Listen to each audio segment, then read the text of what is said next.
Hello and welcome to my YouTube channel learn English with Karan. आज मैं आपको black aeroplane की समरी बताने वाला हूँ। इसके ऑथर का नाम है Frederick Forsyth. So let's begin. The author was flying his old Dakota aeroplane in the night. Author अपना पुराना डकोटा एरोप्लेन रात में उड़ा रहे थे and he was going from France to England. वो फ्रांस से इंग्लैंड जा रहे थे। The moon was rising in the east behind him.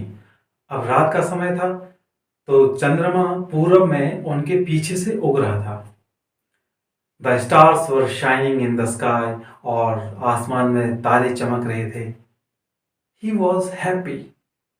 वो खुश थे। क्यों खुश थे? क्योंकि वो अपने परिवार से मिलने का सपना देख रहे थे कि मैं टाइम पे घर पहुंचूंगा और अपने परिवार के साथ टाइम स्पेंड करूंगा। उसके बाद ऑथर ने अपनी घड़ी में देखा और टाइम हो रहा था 1:30, यानी कि 1:30। अब लेखक ने पेरिस कंट्रोल रूम से कांटेक्ट किया और बताया मैं फ्रांस से इंग्लैंड जा रहा हूं। तो वहां से उनको इंस्ट्रक्शन मिला कि आप अपने एरोप्लेन को 12 डिग्री वेस्ट की ओर टर्न कर लें। उसके बाद लेखक ने अपने मैप और कंपास को चेक किया और अपने सेकंड और लास्ट फ्यूल टैंक को स्टार्ट कर लिया।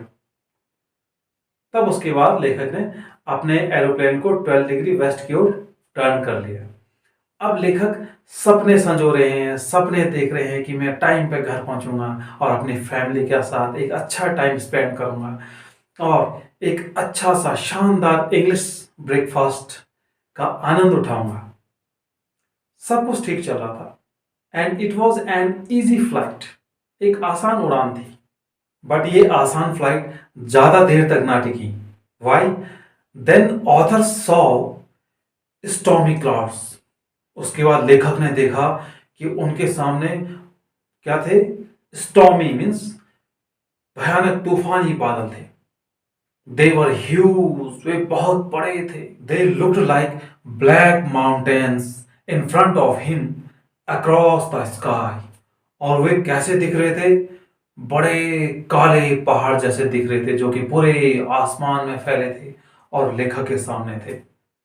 अब लेखक आगे कहते हैं, मैं जानता था, आई न्यू, मैं जानता था कि मैं अपने एरोप्लेन को ना ही उन तूफानी बादलों के ऊपर से उड़ा सकता था और ना ही मैं नॉर्थ या साउथ किसी भी डायरेक्शन से उड़ा सकता था। क्यों?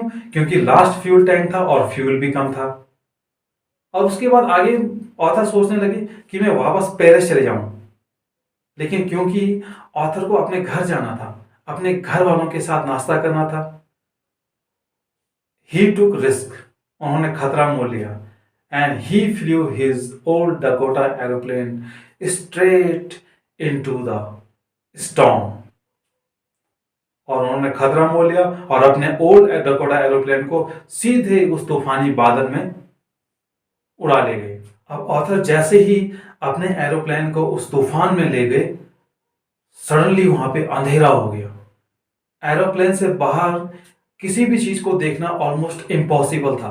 अब लेखक का जहाज हिचकोले खाने लगा और लेखक को अपने आंखों पर विश्वास नहीं हुआ, क्योंकि उनका जो कंपास था वो राउंड राउंड राउंड गोल गोल घूम रहा था। इट मीन्स, इसका मतलब क्या था कि उनके कंपास ने काम करना बंद कर दिया था और उनके जो अदर इंस्ट्रूमेंट्स थे उन्होंने भी काम करना बंद कर दिया। उन्होंने रेडियो से पेरिस कंट्रोल रूम में कांटेक्ट करने की कोशिश की, लेकिन वहां से कोई रिप्लाई नहीं आया। इट मीन्स कि उनका रेडियो भी बंद हो गया था। अब लेखक डर गए, घबरा गए कि अब क्या होगा, इस मुश्किल घड़ी में क्या होगा। तभी उनको अचानक एक अपने एरोप्लेन के नजदीक से ही एक ब्लैक एरोप्लेन दिखा। ऑथर को बड़ा ही आश्चर्य हुआ कि इस तूफान में एक दूसरा एरोप्लेन। उस एरोप्लेन का जो पायलट था उसका मुंह ऑथर की ओर घुमा हुआ था और उसने एक अपना हाथ उठाया और वेव किया, हिलाया, ऑथर को अपने पीछे बुलाया कि वो उनको फॉलो करे। और लेखक खुश थे कि उनके साथ एक दूसरा एरोप्लेन भी है जो उनकी मदद करने के लिए आया है। अब लेखक ने उसका फॉलो किया, किसकी तरह? एक ओबीडियंट चाइल्ड की तरह, एक आज्ञाकारी बच्चे की तरह उसका उसके पीछे पीछे चले गए। And they flew half an hour in the cloud. वे आधे घंटे तक उस तूफान में घूमते रहे आधे घंटे बाद जो वो स्ट्रेंज एरोप्लेन था वो धीरे धीरे नीचे जाने लगा और सडनली ऑथर रनवे पर आ गए। उनको सामने दिख रहा था, लाइट्स की 2 लाइन थी, सीधी लाइन थी। तो लेखक समझ गए कि मैं नीचे उतर गया हूं, रनवे पे आ गया। लेखक खुश थे और उस स्ट्रेंज एरोप्लेन के पायलट को धन्यवाद कहना चाहते थे। बट जैसे ही उन्होंने पीछे मुड़ के देखा तो आसमान में दूर दूर तक कोई एरोप्लेन नहीं दिखाई दे रहा था। उन्हें बड़ा आश्चर्य हुआ कि वो ब्लैक एरोप्लेन अचानक कहां चला गया। उसके बाद ऑथर कहते हैं, मुझे अपने डकोटा एरोप्लेन से उस कंट्रोल टावर की ओर जाने का अफसोस नहीं था। ऑथर उस कंट्रोल रूम में गए, वहां पे एक लेडी थी। ऑथर ने उस लेडी से पूछा कि जो दूसरा ब्लैक एरोप्लेन था वो कहाँ है, मैं उससे थैंक्स कहना चाह रहा हूं। तो उस लेडी ने फर्स्ट तो मुझे स्ट्रेंज ढंग से देखा, एक अजीब ढंग से देखा, और उसके बाद वो जोर से हंसी।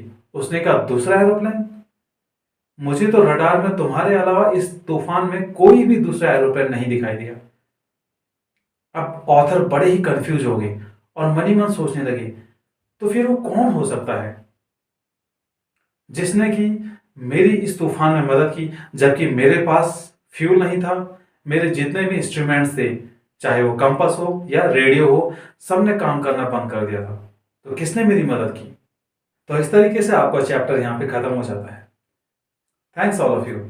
अगर आपको वीडियो अच्छी लगी तो प्लीज़ वीडियो को लाइक करें, और अगर मेरे चैनल पर आप नए हैं तो चैनल को सब्सक्राइब करें और नोटिफिकेशन बेल को जरूर प्रेस करें ताकि आपको मेरी आने वाली वीडियोस का नोटिफिकेशन मिलता रहे। Till then keep watching and keep studying.